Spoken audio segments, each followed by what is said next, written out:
feel like we are all here for a purpose. Yes. Like you could be in entertainment, you can Yeah. have 15 letters behind your name, degrees, Yeah. you could be pretty, handsome. Mm-hmm. All of that's nice. Mm-hmm.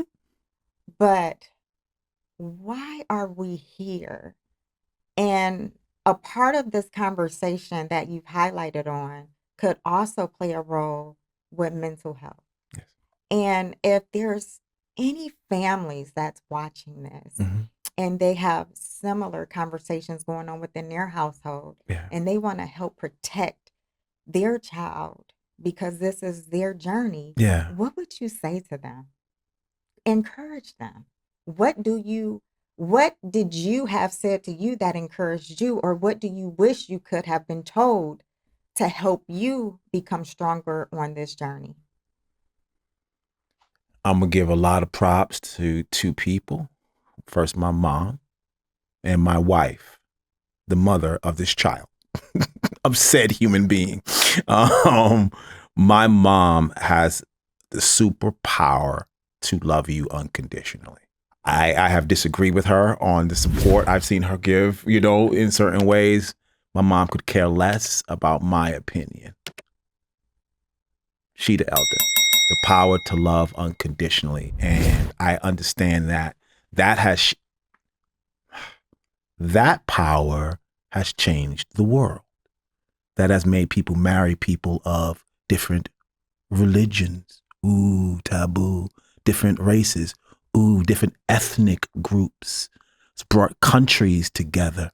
Warring tribes. Love. It's crossed those taboo lines that centuries, decades, hundreds of years. The Sutus are never married to Zuchus. Right. Love is like backseat fam. And that's when I see evidence of God's love. We're gonna bridge all of these beautiful divisions that humans love to create, to separate, to put up here and down here. Love is like, it doesn't respect any of those things. It is a higher vibration. It is a higher frequency. And it carries change that the world needs. So you will stop warring with the other rival faction through the power of love. And love will bring with it understanding and compassion and humility. That friggin' giant of a word. You don't know everything. You ain't been taught everything there is to learn. Keep a humble mind and a humble spirit. God ain't done with you yet. You don't know. Everything known ain't been written yet. There you go. No, there's more mysteries that the spirit of grace can reveal to the human spirit, to us. So I love that word. Keep an humble spirit. I love that word, the old school. Keep a humble spirit, son, boy. You know what I mean? And see what else you can learn. And I think that in anyone that has a family member has a different walk than the one you're used to, right? The one you're taught to respect. And people have it like you're going to be an artist in a family of engineers, and people that get ostracized, for being an artist. Like people, the small-mindedness tries to keep, what's in the spirit from going forward. There you go. You want to date somebody outside of the tribe or the race. Oh my God, you're destroying us. Not so much. Relax. Love is leading here. And you can love someone that's outside of the box. You've been taught that all people come in, you either this or you that. You know what I'm saying? Like, nah, fam. And it helps us to break those chains, I feel, that humans create to separate, to oppress. We're heavy on the judgment. We're heavy on the condemnation, and we're real light on the love. We're light on the compassion. We're light on the humility. And we need to be heavy on the humility. We need to be heavy on the love. We need to be heavy on the kindness and compassion. We're quick to attack, to hate, and to harm. And that's not the future of humanity. This is a representation, and this is why we need to protect our Black men. This is powerful, and we need more of this. We need more of these conversations so people can feel comfortable. When you're exposed to conversations like this, that will allow people to change their mindset that this could be a possible way to approach situations like this. And you are definitely showing leading with love is so powerful. Thank you. But being a man speaking. I know. Yo, go ahead. Very intuitive, I must say. But, whew. So, can I say something? This was very. Yo, like, all right. So let me. I said my mom, my wife, was in charge of all the reading, all of the, my buddy Mark Sterling sent that, piece about the two spirits. But my wife, I always give respect, to the mother. And women lead, and they lead big time. Absolutely. And she was like, yo, they were nervous. My family was nervous. My youngest son was nervous about how I was going to react, because fathers are leaders too. And you set a huge vibrational tone in your house. And they know how strong you can be, how strong I am in my household. So there was a lot of nervous energy when my son was going to make this announcement. The other kid had rashes. He was really breaking it. And no, this is going to fracture us. This is going to break us. That was a real concern for my youngest. Definitely. I think my wife, knew me better. I'm there could be some nervous concern, but first of all, she didn't really know. That's the thing. She didn't have time to be like, oh my God, how you're going to react. I think afterwards she could have been concerned, but she didn't know. Only the two young in real time. Only the youngest. My eldest confided in the youngest. So, but he was exhibiting, nervous energy. I was like, what's going on? Like it's something happening at school. But they were concerned not about their mom. They were concerned about me. The male energy. Will you become, aggressive? Are you going to harm? And I'm like. That's a possibility. That's a possibility, And so when I travel, as an actor, I'm at the airport is when I usually meet a lot of people, and when the women come up to me, I'm like, okay, it's either Sabrina the Teenage Witch or Queen Sugar. I'm like guessing which show they want to talk about. Guys come up to me, I'm like, all right, this is gonna be CSI, this is gonna be Queen of the South, this is Latin dude, he gonna love Queen of the South, and then his brothers come up, I don't know what they're gonna do, right? And so some guys would come up to me and be like, my man. And I'm like, what's up, dog? What up, King? How you doing, brother? Like, I call a dude, because of my New York City background, I call you King or I call you brother, right? So that's like my standard if I meet a brother, or any guy almost. And I always look, Doc, I always love this interaction. Yo, man, I saw that thing you did on Black Love, which is new because we only did it a couple of years ago. I love what you and your wife talked about. I love that. And I know that the guys know I'm a regular guy. So, like nobody, you've been in Hollywood for a long time, but when you talk, people kind of can get where you from. They kind of, are you a neighborhood guy? Yeah, I'm a neighborhood guy. Right. So Hollywood didn't do nothing to me.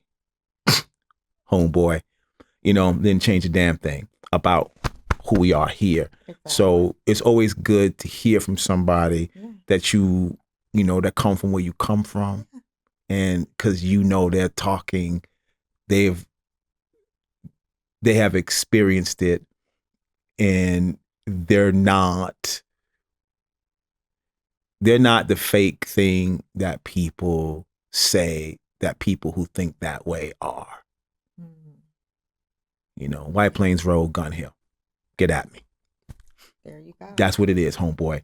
And so I love it when brothers come up to me and they want to chat, and then, and that happens a lot. Really?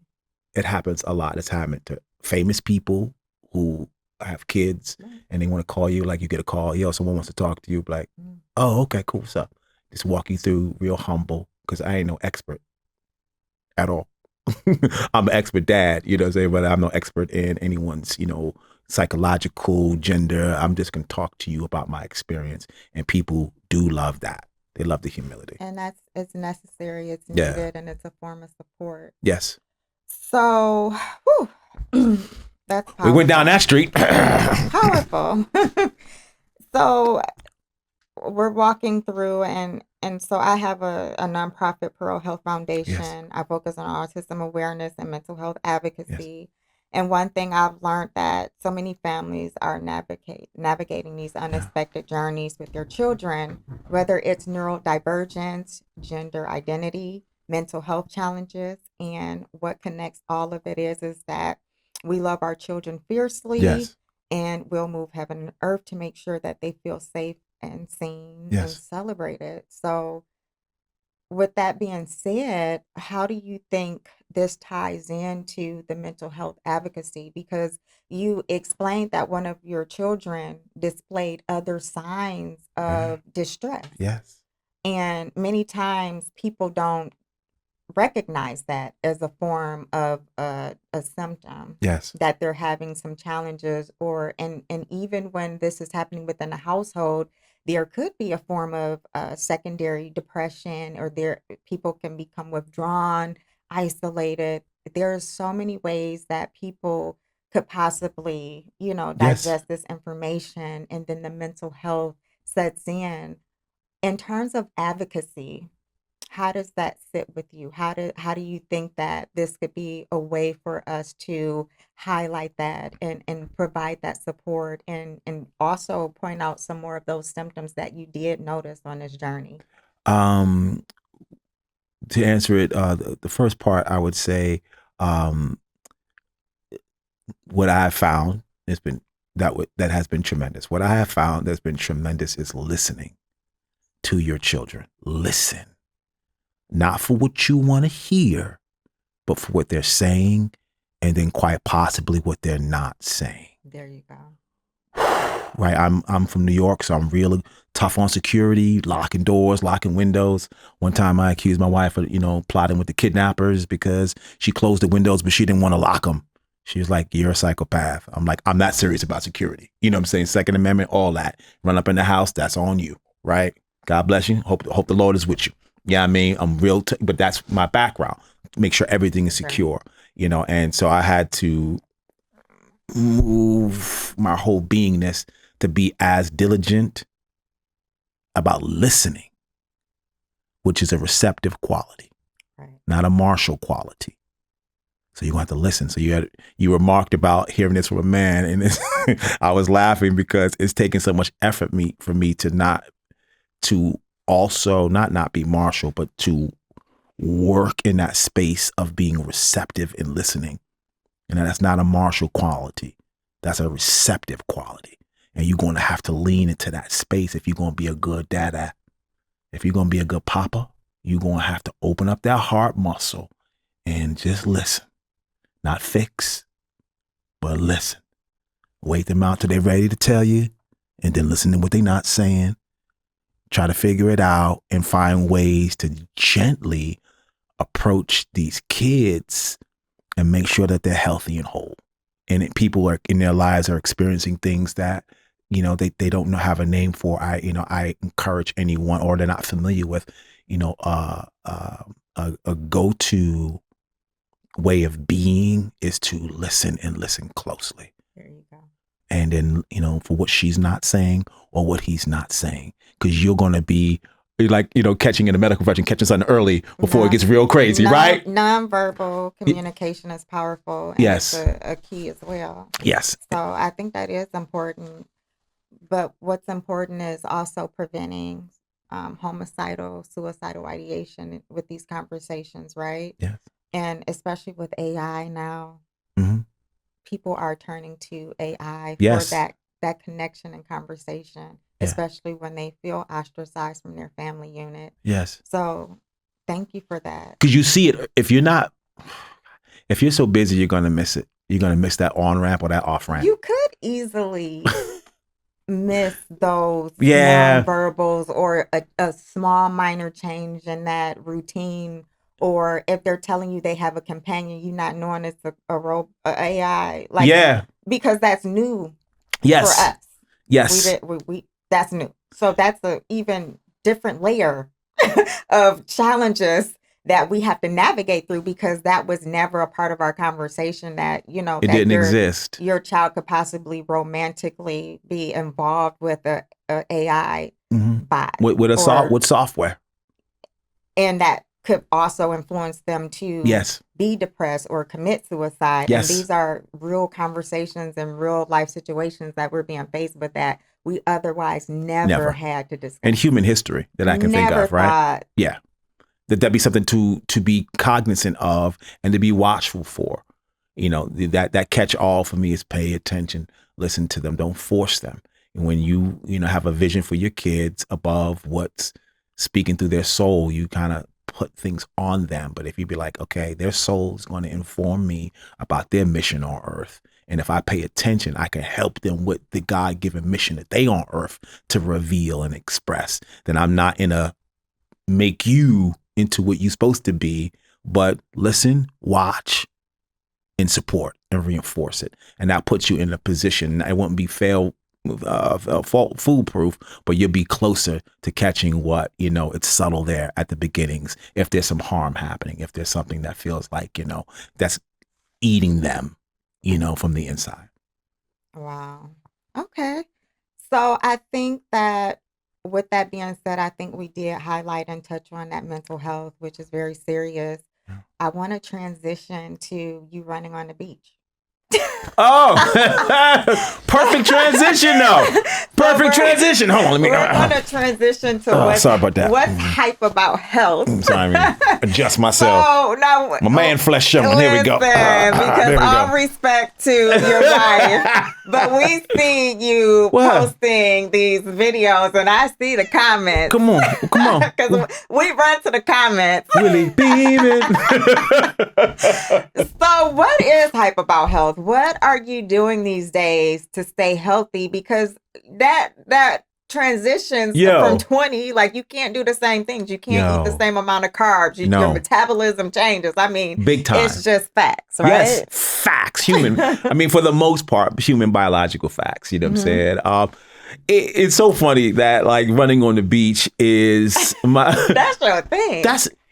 It's so weird, man. Like, as life will, press you, stress you, different dimensions, kids, some people got grandkids, so what do you do for yourself? You know what I mean? Because you don't go to the club, right? Yeah. You don't go out, your outlets, the 20-year-old outlets, they don't fit at 30, 40, and 50, and 60. You're going to have to get some new dudes, homie. You won't be able, to go wild and just get all of the tension out of your system the way you used to do it. So What is healthy? What can you do?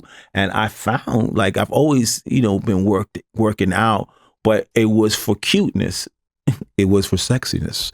And then like let some years pass and it'll be for mental health. It'll be for cardiovascular health. It'll be for your cholesterol. Facts. And it's like facts. You'd be like, no. Be like, yes, fam. Yeah. You out there keeping your inner organs tight. You know what I'm saying? The fringe benefit is you look good, but I think you'd be lying or you're not paying attention if you don't clock that you're doing it for your mental health. Definitely. Oh, I know every hot yoga. I know cats didn't give a shit about yoga now, but like we be laughing at the dudes in the yoga studio. Now my man be like, all right, Ali, hold on. After my hot yoga, I'll holler at you. You're like, yo, like we used to send each other booty pics. You know what I'm saying? Like when in your 20s, you be like, yo, you be like, you be sending your dudes in. Like it's so crazy how the text thread between the homies changes through the decades. It's sad, man. We used to be, brolic. We used to be like spicy. Yo, we be sending affirmations on the dude text thread. That is not sad. Homeboys, ain't that sad? Like, come on, let's weigh in. Look at your old Nokia phone from 98 to the one you got now. You at that stage where like you checking on your mans, like how y'all doing? How the kids doing? How's your youngest doing? Right. And you be literally sending prayer verses, man, to keep each other empowered, to keep you in your right mind. You'd be like, all right, man, I saw you limping the other day, homeboy. What you doing, dog? What you doing, dog? You teasing him for his health. You trying to elicit health amongst your crew, your council of kings, your circle of queens, to make sure y'all good in this world. Like as a guy, I watched the evolution. I just been like, My hair's gone. You be like your vanity. I know. I gotta speak it though, because guys will know. Like, you gotta tell the truth. Like, you be like, you'll see yourself on paper, and you be like, and you're happy, you're proud of yourself, but you'll also go like, oh my gosh, it's such a different world than I had imagined. From my 20s. And it's a beautiful one. It's beautiful. It's a great one. It's as it should be. So, but I like to keep it spicy. So that's why I be topless on the beach. You know what I'm saying? I be fighting. I be raging. I be raging against, I be raging against my position. You know what I'm saying? I be like, nah, I got to flex, because I'm always going to be a kid brother. You know what I mean? I like to kick at it a little bit. I like to, find ways to not be pigeonholed, to not, to stay current, you know what I'm saying? To do the things that bring you joy. You know what I mean? And fitness, is a beautiful thing. And it's important I encourage to embrace every season of life, the age, yes, whatever you're going through, because you're going to have happy seasons, you're going to have sad seasons, and you're going to have seasons that are completely wild. Yes. Yeah, baby. Unexpected. Yeah. Yes. And so that's why I call myself, I don't mind being seasoned. I love it. But don't get me. No. I don't think you do. Oh, no. I'm just saying, I definitely encourage embracing all of those seasons, because it's quite a journey. Yes. But how are you keeping yourself mentally fit, sharp? Yeah. And you're on all of these television shows. You're on another television show with Yachty, Family Business. The Family Business, yes. Yes, The Family Business. Mm-hmm. Detective Thompson. Yes. And so how do you stay mentally sharp and remember all of these roles? The first thing that comes to my mind is water. You got to drink a lot of water. It purifies. It gets rid of toxins. There's so many toxins that we ingest from, plastics in what we drink out of. There's so many studies about the drinking out of paper cups. What keeps a paper cup from dissolving is a coating. A coating is not good for you. It gets into your bloodstream. You got to keep your body hydrated and with good quality water to get rid of toxins. And so that's one of the first things. But I do Irish moss, soursop, which is a cancer killer. I take B complex for the nervous system. All the stuff for dudes. You take stuff for your what's it called? Your with the prostate. Health. Take all your prostate stuff. But I eat green. I make carrot, beet, ginger juice for the household. You know what I'm saying? Because we're going to be pretty forever. Like that's really what's going to happen. Because black doesn't crack anyway. Fam, if you take care of that, come on. If she fine in her 30s and 40s, fellas, she going to be fine forever. So just find a way to deal with that. She going to be good looking forever. You go forever. And if a brother, if he's good in his 50s, he's in his 40s, me and my boys are planning. 70s. No, we are planning a calendar, a 68-year-old calendar. Like I wanted 68, not a day, not 65, 68, because you're looking down the barrel of 70, because you can live a healthy life. You can celebrate your biological age. You can celebrate God's gift that you're still here. You can celebrate how beautiful you think you look. And put that on display. So me and my dudes, is if we all still alive, that's the plan. Okay. We're going for it. And I encourage people to make sure they stay up on top of going to the doctor's office, because in the Black community, many times, because you don't have that confidence with the healthcare providers. And let's keep it real. We've been used as test dummies over the years, and there's facts to support that. So when we have, especially the elders in our communities, they do not want to go for prostate exams, breast examinations, and they think that possibly the syphilis project, things like that has happened historically, it has given them false, hope. And what are your thoughts about that in terms of trying to encourage our community to stay healthy, going for those checks? Because even health is not just physical. It's mental, it's emotional, social, all of those things matter. It's dynamics. What are your thoughts about people encouraging people within the community? Because you're doing a great job, but let's encourage too. Yes, ma'am. I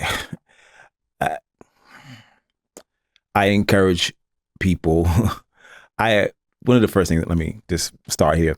The first thing is you can't outrun your fork.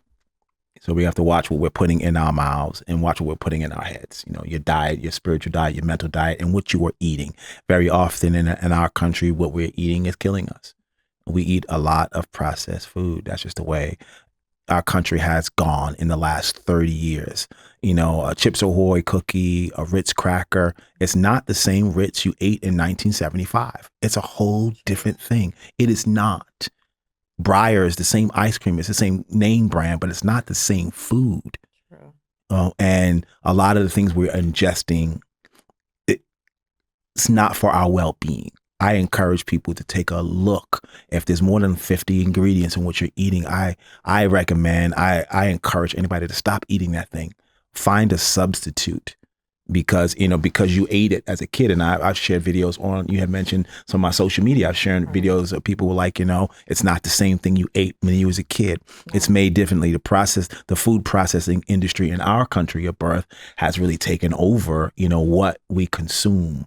And so certain things are carcinogenic, items I won't, Many. And if you read certain labels, they'll say it on the labels because by law, at least the laws until they change under the current administration, quite possibly, but they have to list the carcinogenic items in food, and you'll see some of the things we're eating.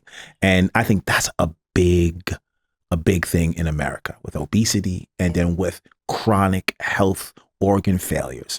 So get your checkups and watch what you are putting in your mouth. It very often is causing you chronic dis-ease. Yes, especially with so much that's happening in the media with maternal health and unfortunately African American women having poor outcomes. Let me tell you something. I have personal experience with that. Likewise. Personal experience with that. And this is, was it with your wife? Yes. Tell me about that because I haven't talked about it too much. It was during a hard season in life. You know what I mean? This was a lot going on. It's about 10 years ago. That hospital has been sued by another person for something that we got close to experiencing. I won't name the medical institution, but systemic racism can only be systemic if it's a lot of places. Like it can't be off the cuff once in a while racism, but it's systemic because it's everywhere. Yeah, it definitely is. In each aspect of American society, and you'll find it in the medical profession. You'll find Black women dying in hospitals, not being given care, pain medicine at a systemic level. Each and every situation, those people need to be brought to account, sued underneath the floor. They need to be brought to account. That is about the welfare of, it's like a human rights issue. It is. You know what I mean? To target or to be negligent for a demographic of people, whether you don't like blonde people, you don't like brown people, you don't like tall people, short people, fat people, people with accents, whatever it is, your peccadillo. To put upon that person poor, negligent health care is criminal. It is criminal. And it should be challenged and met by all your colleagues there, the nursing staff there, with no thought, to repercussions, but you make sure you make a system. We already have a for-profit medical system in this country. One of the only first world countries with a for-profit medical system. Are we great yet? You know what I mean? And in this for-profit, it's a big country where most people go to bankruptcy for medical debt. Are we great yet? Homelessness. Are we great yet? And even in that system of for-profit,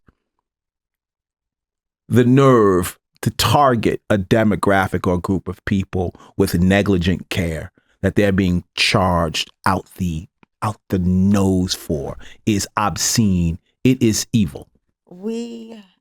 I want us to be seen as humans. We are.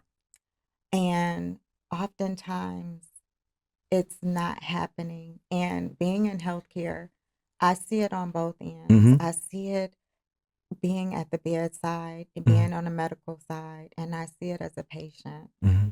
And it's really shocking to me Mm-hmm. that this is still prevalent, Yes. that women are going into the medical centers asking for help, being in pain, being in labor, and they're being intentionally ignored. Mm-hmm.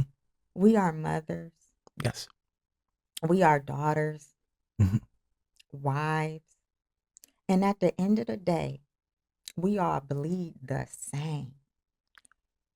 And I don't know why that's forgotten when we enter the healthcare system.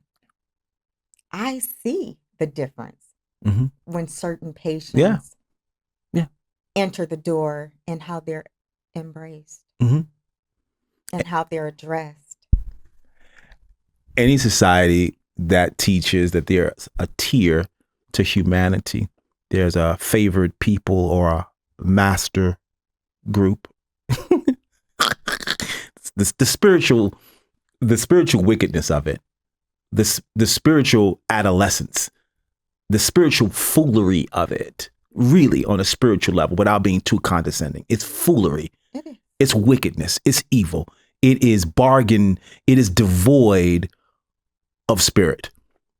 To have a philosophy, a psychological framework of superiority. Yeah. And the way to express that is to try to inflict it in any way you can, to push down on whoever's not a part of this phantom group, this phantom leader, this phantom caste system that you've been indoctrinated with. It is beyond, and people lose their lives behind it. It needs to be challenged. It's spiritual at alarming rates. And it visited my family personally through the grace of God. It didn't go to the other place. I did an episode of All Rise on I think ABC or whatever. I forget which station it was on, and I played. It was a hard role to take because of what I went through, but play a husband who's lost his wife to the medical, to this phenomenon in America, and the writer of the episode had lost a family member. It was such a personal thing for him to write. It had happened in his family, and it had happened close to me. And we had a moment, and I forget the young man's name. Sometimes art gets a chance to put a spotlight on what needs to be healed in our society. And I love it when grace allows me to participate in that.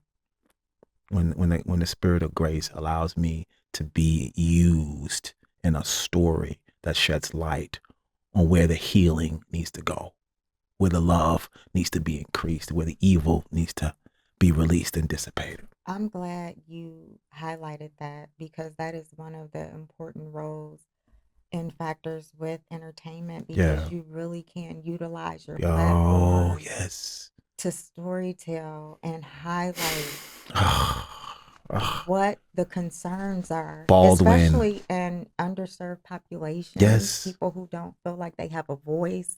Toni Morrison, James Baldwin, Maya Angelou, countless people using that space, for decades to highlight, how we need to be more human in our society, more humane, and then people doing it right now. So you find it in a lot of great places, and I always part of my prayer when I pray, for the work that I do as an artist, as an actor, is to be in that space, in that orbit where what I'm doing is of a greater service. I mean, it certainly makes me money. It's great for me as a career, like to advance my career. But I also put that little extra bit in the prayer that when possible, to allow what I'm doing to resonate and move love forward, to be a part of what heals us as a people, human. Yeah. The human people. Okay. Earthlings. Oh my gosh. So this was an amazing discussion. I could obviously talk to you All day. forever and they're gonna Yes, drag fam. us out of here Okay. actually. Do that then. Be about that. But gosh, it was so many highlights of in this conversation. I'm so glad that we were able to speak on so many Yes, ma'am. needs, especially that resonates with us, Yes. right? And then so much alignment, so many Yeah. things we'll Yes. discuss off camera as well. But one thing that I haven't spoke about publicly is I personally did have a crisis and I was rushed into the hospital. And prior, leading up to that crisis in the acute care unit, is that I was speaking to the medical team, telling them that something wasn't right. My breathing was off. The edema was really, really bad. It was very severe. When you're pregnant, you do have a minimal amount or trace edema, things like that. But I really knew Mm-hmm. that I needed to have more monitoring. And for some reason, the medicals, it just did not translate. And they didn't feel like I needed, a special Their lack of monitoring. humanity showed And it up. was just, and it was just a moment where I understood that regardless of what your background is, regardless of how you present the support, the evidence that you have to, back your claims, it was just interesting to see how, they responded to me. And I knew at that point it was nothing but the color of my skin, Oh, yeah. which led me into having an emergency C-section and almost dying in the hospital with a blood pressure 200 over 100 and them pushing emergency medications through an IV line to keep me from crashing. Mm-hmm. And all I could think is, God, take me and not my baby. But to have to be faced with that because of the lack of medical attention, the lack of support, and the way that it was a level of coldness. Mm-hmm. Yeah. And it needs to stop. It needs to end. It So will. thank you for highlighting that. You're welcome. Before we go, the only argument I ever had with Jesus Christ was about my wife's life. Argument. We had a full out argument in the car about this. So I'm driving over Laurel Canyon, and the phone rings after leaving the hospital after a surgery, and it's like a scene out of ER, or Grey's Anatomy, yelling people in the background, "Yeah, shh, what's going on, baby? I'm going, they're rushing me in." Da, da, da, da, da, da. After a night of complaining about stuff, Yeah. right? And then the phone hangs up. So I'm driving home, like, to relieve, my sister-in-law, who's in heaven now, hey auntie, and to take the kids to school in the morning. And I'm like, what the is going on here? So I take them to school. I'm numb. It's surreal. So it's like all of the sound got drained out of the world. I'm driving back over the hill. I don't think I've ever shared this story, not publicly anyway. I was like, just like you, it's not a thing you talk about all the time, Yeah. I was like, is this woman leaving Earth? And I distinctly, and yeah, I don't care what anyone has to say about it. I called on Yeshua, the Christ. Say, listen, homeboy, I don't know where you at in the universe. What you doing? Curing, conflicts in the Middle East. I don't know what you up to. I'm gonna need you to use a portion of what you do, because all things are possible. You can do all things. And I know, people have been in crises and had to, have those kind of talks. And I didn't know what my life was going to look like when I drove back to this hospital. But I was like, I need you to figure out a way. And I used a lot of different kind of language, a lot of colorful New York City Bronx language. Out of the frustration.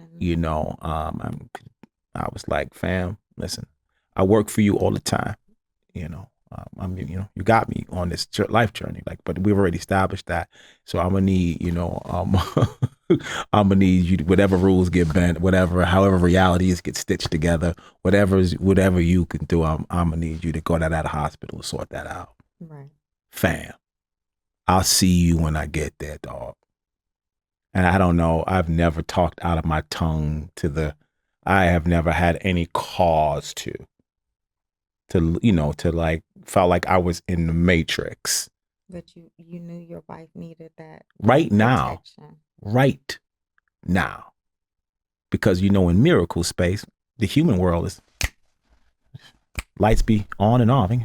In the spirit, changing human biology, changing vessels, that's nothing to the higher power. And I don't mean to go all off script here, but we know what miracles and blessings enough people know they shouldn't be on earth without a miracle to know it's possible. They wouldn't be on human earth. They'd be somewhere else. There's enough people around to be like, yeah, that gun didn't fire because, well, that's true. Oh, I know people who like that on October 8th of 1988, I should have been gone off. So there's enough. We've seen enough evidence to know miracles are real. So I'm like, I'm going to need one of those today. And we're going to be solid for life. And I don't know how that, if who was listening, who was not listening, but that was the conversation I was having around this issue. No, I completely get it. And Death visited me as well. The day prior. You got to be like, listen, fam, no. Yeah. I need you to come over here. That's not on my docket. Our time is our time, but sometimes you're in a space where it's like, hold on. No. God, I need your divine intervention. Right here. Move this now. I'm not even talking for myself. I'm alive. I'm in this car. I don't even know how I drove. You're not even piloting the car at this point. You don't even know how you get back to the hospital. You in the parking lot. People, listen, if you don't live long enough, more than 45 days on earth, you know what the hell I'm talking about. Yeah. And I'm like, I pull up. I'm going up in the elevator like, oh yeah, what's up? All right, come out of surgery, doctor, come out here. I'm looking at the doctor. I'm like, all kinds of things going through my head. I'm like, y'all just tell me what I need to hear. And I just sat there, silent, just like a zombie afterward. I was just like, surreal. She alive. She at the house right now. I know that's right. You right here. Amen. Looking amazing. Amen. Both looking beautiful. Living your God-given, journey. You know what I mean? Amen. And when these are the things we try to pass on to our youth, how to invoke the Great Spirit, how to call forth Christ if you need it, how to call forth your ancestral support. There's more to this world than just that cup, my phone, these sneakers. There are finer vibrations in the ethers that sometimes you got to lean into. You stand still and know that he is God. Come on. Let him work. That's it. Yes, ma'am. So we're going to be wrapping up, but just to highlight any projects that you want at this moment, please do so.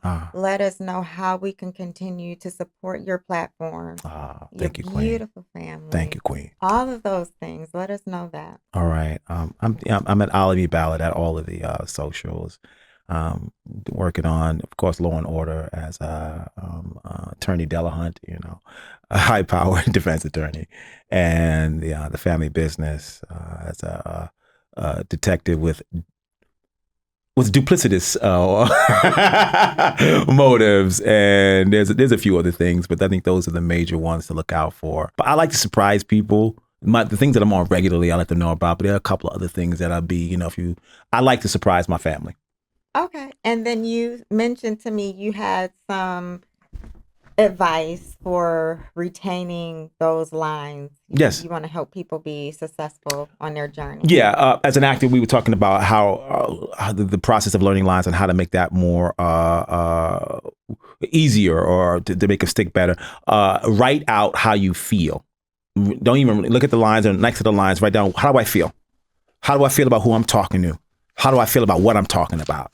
And once you know how you feel, the lines are secondary.